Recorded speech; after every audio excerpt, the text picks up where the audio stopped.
So I'm trying to take all the tips that you give in your book and practice them in my daily life. And I just had one that I used just today. In fact, I was trying to go shopping and there was just like a ton of traffic. I went at a totally terrible time and I was just feeling really frustrated and kind of overwhelmed in the car and noticed I was experiencing negative emotions.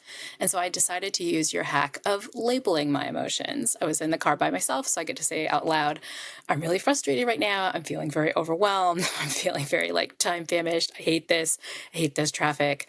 Um, and it turned out that that was actually kind of effective because it allowed me to sort of see my emotions and realize, like, oh, this is just a kind of feeling, it's passing.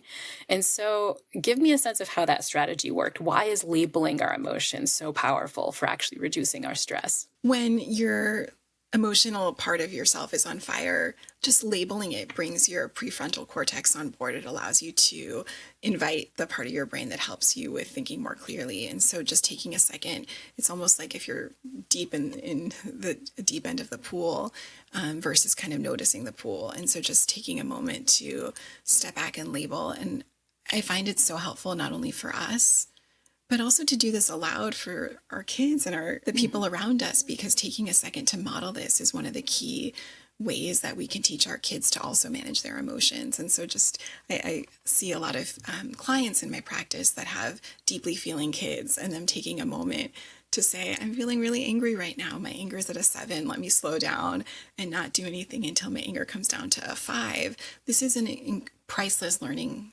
opportunity for you to teach the people that you love how to similarly kind of bring the part of your brain that you want to help you regulate your emotions on board. What's your go to hack when everything's feeling just super stressful and overwhelming? One of my favorite things that I'm always thinking about is the fact that emotions come in waves. If we really appreciate the transience of our emotions and the emotions of the people around us, we're a lot more able to manage and feel hopeful. And if we, again, believe that emotions come in waves, we don't have to react so intensely and things feel a lot less stressful. We're much more able to manage stress and emotions if we see both as transient and something that we can cope with, especially if we're not adding rumination to the equation. And so I just love the idea of when things are really difficult, knowing, like, especially, kids, their emotions are constantly changing.